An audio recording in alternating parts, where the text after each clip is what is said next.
जय सीताराम हनुमान।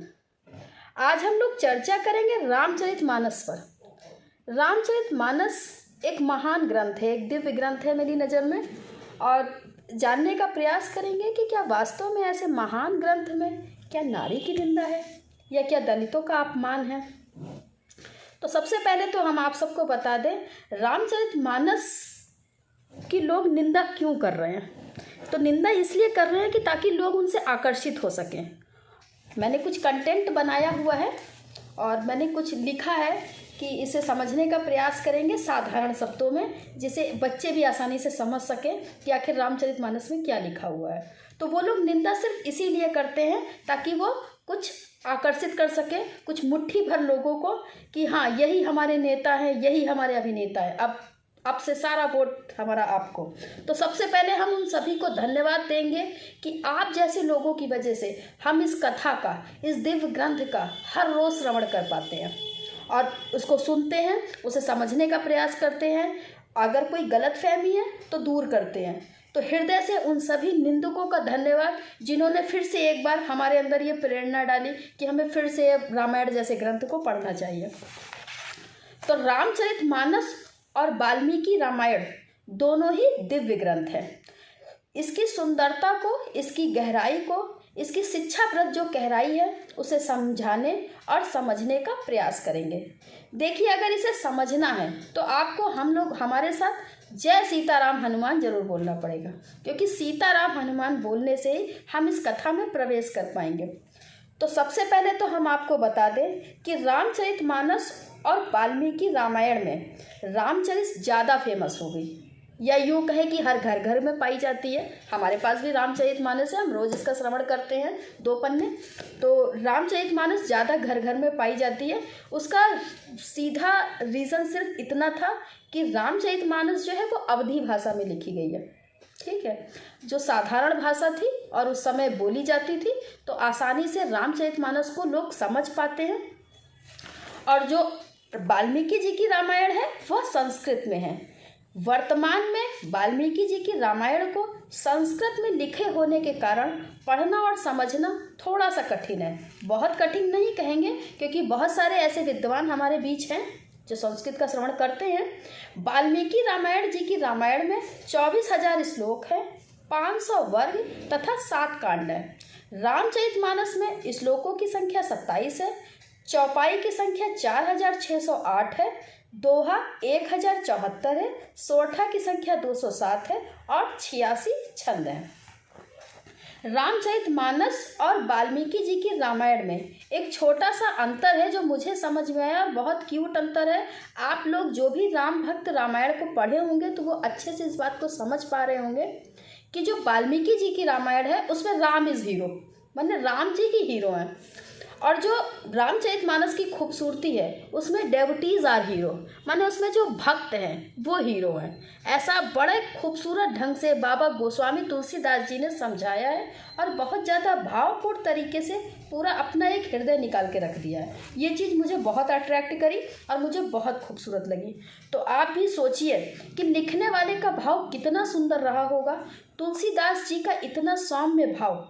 निषाद राज, यानी आप सभी ने अगर पढ़ी नहीं है, जिन लोगों ने पढ़ी है वो समझ पा रहे हैं, जिन लोगों ने नहीं पढ़ी है वो सीरियल ज़रूर उन्होंने देखा होगा रामचरितमानस का। ऊपर जो बना था रामानंद सागर का सीरियल आया था हमारे भी। तो निषाद राज जो केवट हैं, जो नाव चलाते हैं, उसके बाद आपका सबरी के जूठे बेर। तो एकदम से ऐसा व्यक्ति कठोर कैसे हो सकता है। एक अग्रेसिव आइडिया, एक ऐसा वॉलेंट आइडिया तुलसीदास जी नहीं दे सकते हैं। ऐसा बिल्कुल भी आप लोग ना सोचें और संदेह करने का भी प्रश्न नहीं उठता है। जिसने भी अच्छे से पढ़ी है वह मेरी बात को समझ पा रहे होंगे। रामचरितमानस के अंदर जो तुलसीदास जी के द्वारा उदार भक्ति के भाव हैं वही प्रस्तुत हो रहे हैं हर प्रसंग में, हर जगह, पूरी रामायण में। अब पूरी रामचरितमानस की अगर हम बात करें उसमें स्त्रियों के साथ क्या क्या हुआ है तो ये देखते हैं। तो पहला कैरेक्टर हम लेते हैं माता केकई का। जो माता केकई थी, हालांकि उन्होंने जो किया वह अनुचित था, आप सभी जानते हो। उसके बावजूद राजा दशरथ ने कभी कोई भी कटु वचन उनसे नहीं बोले। इसमें कोई संदेह नहीं है कि दशरथ जी ने अपने हृदय का जो दुख है वो कहा है, लेकिन कोई कटु वचन, अपमानजनक शब्द माता केकई से नहीं कहे। यहाँ तक कि जब सब लोग राम जी से मिलने आए, तीनों माताएं, जब राम जी वनवास में चले जाते हैं और तीनों माताएं मिलने आती हैं, अगर आप लोगों ने पढ़ा है, देखा है तो समझ पा रहे हैं, जब तीनों माताएं मिलने आती हैं तो सबसे पहले राम जी माता केकई को ही प्रणाम करते हैं वनवास में, जबकि उन्हीं के द्वारा उन्हें वनवास मिला था। उसके बाद भी माता केकई को राम जी सम्मान देते हैं। हालांकि अपने बेटे से उन्होंने डांट खाई है कि हे माता, ये तुमने क्या किया, लेकिन पूरी रामायण में कोई हिंसात्मक हरकत माता केकई के साथ नहीं की गई है। दूसरा उदाहरण हम लेते हैं माँ अहिल्या का। माता अहिल्या का उद्धार करने के लिए स्पेशली राम जी माँ अहिल्या के लिए राम और लक्ष्मण विश्वामित्र जी के आश्रम जाते हैं और गौतम ऋषि के आश्रम में राम जी अपनी कृपा करते हैं माता अहिल्या के लिए, तो जो वो पत्थर की शिला से उनको मुक्ति मिल जाती है। तीसरा उदाहरण हम लोग लेते हैं माँ सबरी का। हम सभी जानते हैं कि माता सबरी कोई हाई क्लास स्त्री नहीं थी, फिर भी राम जी ने उनके जूठे बेर खाए। सबरी माता मतंग ऋषि के आश्रम में रहती थी और वह जूठे बेर जानबूझकर राम जी को नहीं दे रही थी, वो केवल चख करके अपने प्रभु श्री राम को ये खिलाना चाहती थी कि किसी भी प्रकार से खट्टे बेर उनके हिस्से में ना आ जाए और मीठे मीठे ही वो खिलाएं।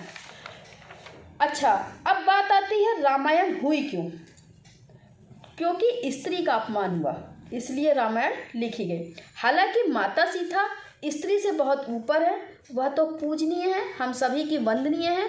चूँकि माँ सीता स्वयं माँ लक्ष्मी का अवतार थी, तो उसमें दिखाया यही गया है कि सीता माता का जो अपमान हुआ, तो राम जी ने पूरी सेना लेकर लंका पर चढ़ाई कर दी कि युद्ध किया ताकि माता सीता को वो वापस लेकर आ सकें।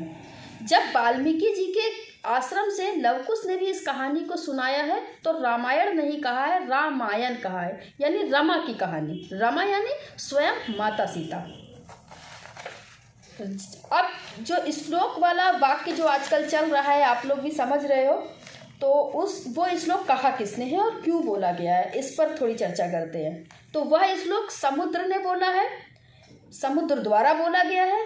जब श्री राम 3 दिनों तक समुद्र से रिक्वेस्ट करते हैं कि भैया हमें रास्ता दे दो, और समुद्र उनकी बात को नहीं सुनते हैं, तब समुद्र के ऊपर गुस्से में राम जी तीर चढ़ाते हैं। हालांकि आप सब जानते हैं कि भगवान कभी भी तमोगुणी होते ही नहीं हैं। यह सिर्फ एक राम जी की लीला थी भगवान की, कि तब समुद्र ने ये श्लोक कहा है कि प्रभु हमें शिक्षा दीजिए, हमें समझाइए।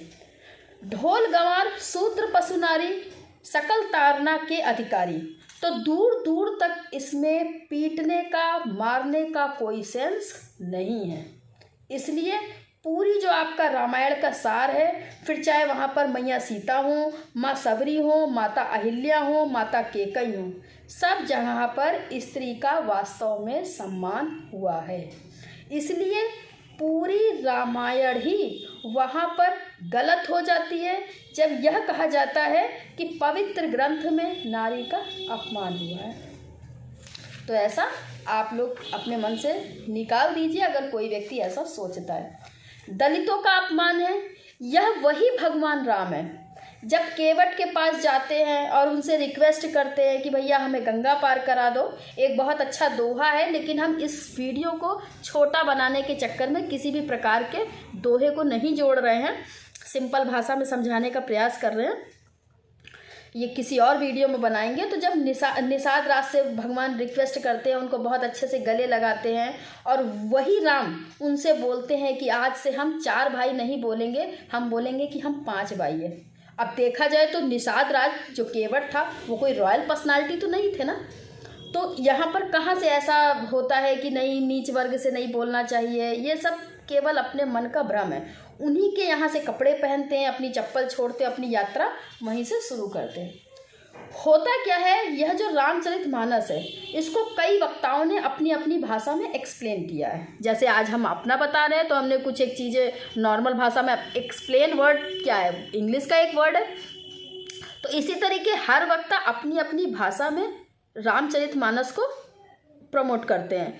अब होता क्या है कि रीजनल कंडीशन की वजह से यानी वहाँ की जो अपनी क्षेत्रीय भाषा की वजह से शब्द कभी कभी थोड़े मोड़े इधर उधर हो जाते हैं। उदाहरण के तौर पर यदि आप हनुमान चालीसा पढ़ते हैं आप सब तो जानते होंगे, हनुमान चालीसा में एक आता है कि शंकर सुवन केसरी नंदन तेज प्रताप महाजगवंदन। तो वहाँ पर सभी लोग पढ़ते हैं शंकर सुमन केसरी नंदन, जबकि शंकर सुमन वहाँ पर नहीं है, वहाँ पर है शंकर स्वयं केसरी नंदन। सही मीनिंग क्या है उसकी? शंकर स्वयं केसरी नंदन तेज प्रताप महाजगवंदन।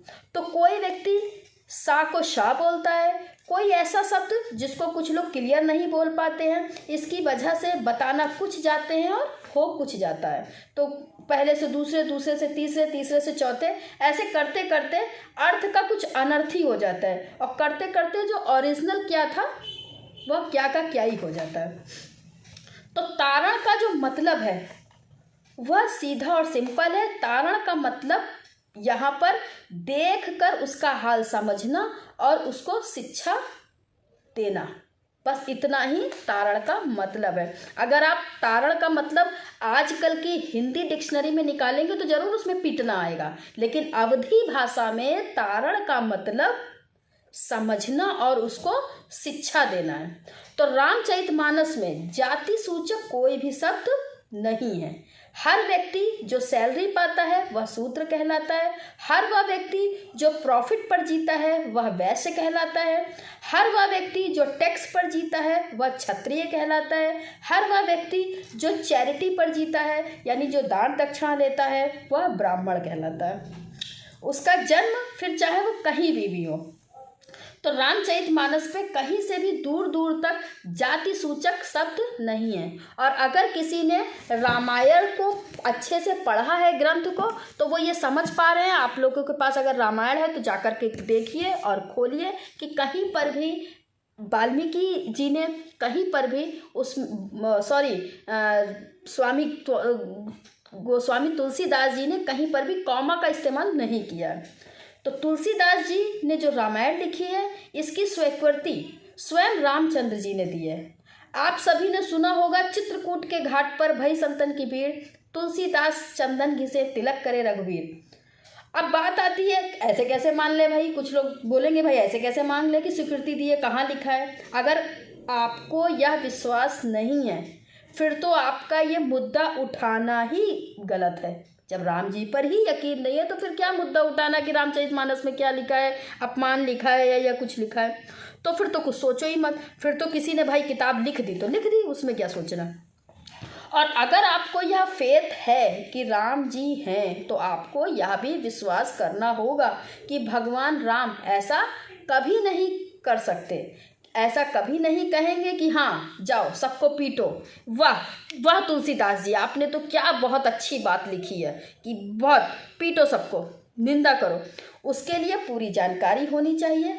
अवधी भाषा में लिखी गई रामायण को कितने लोग उस भाषा को समझते हैं, और आपको अवधी भाषा सीखनी पड़ेगी अगर आपको रामचरितमानस को अच्छे से समझना है। तो जो लोग निंदा कर रहे हैं, क्या आपको आती है अवधी भाषा? किसी भी भाषा को समझने के लिए उसे पढ़ना पड़ता है। रामचरितमानस बहुत पवित्र ग्रंथ है, चाहे वह वाल्मीकि जी की लिखी हुई हो या गोस्वामी तुलसीदास जी की लिखी हुई हो। राम जी का बहुत ज़्यादा सुंदर गुणगान, भक्ति से एकदम ओत प्रोत रामचरितमानस में रिश्तों को लेकर इतनी अद्भुत व्याख्या है कि हम क्या ही बोले। उसको पढ़ना अपने आप में एक गर्व महसूस होता है कि ये हमारा महान ग्रंथ है। ऐसा हमारा महान ग्रंथ जिसमें ये दर्शाया गया है कि किस रिश्ते की क्या मर्यादा होती है, मित्र मित्र से कैसे मिलता है, देवर अपनी भाभी के विषय में कैसे देखता है, कैसे मिलता है। उसमें कोई छोटा बड़ा नहीं है। मतलब क्या कहे, बाबा गोस्वामी तुलसीदास जी के पास तो बहुत सारे शब्द थे, लेकिन हमारे पास इसके लिए शब्द नहीं है। मेरे इस तुच्छ मुँह से हम क्या रामचरितमानस की तारीफ करें। माँ सीता वाल्मीकि जी के आश्रम में गई थी उन्हें आशीर्वाद देने के लिए कि मेरे आशीर्वाद के बिना आप रामायण नहीं लिख पाओगे। तो पूरी रामायण की जो पवित्रता है वह माता सीता है।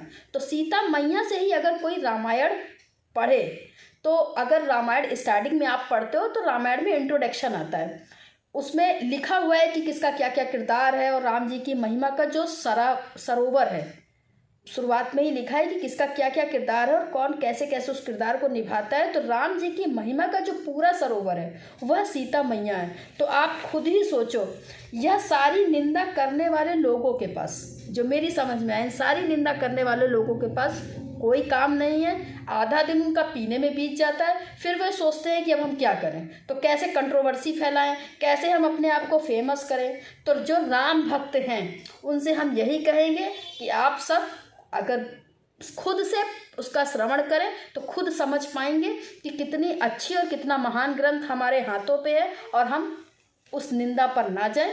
तो बस जो राम भक्त हैं वो हमेशा यही बोले, सीताराम हनुमान सीताराम हनुमान सीताराम हनुमान सीताराम हनुमान, बोलो सियापति रामचंद्र की जय, पवन सुत हनुमान की जय।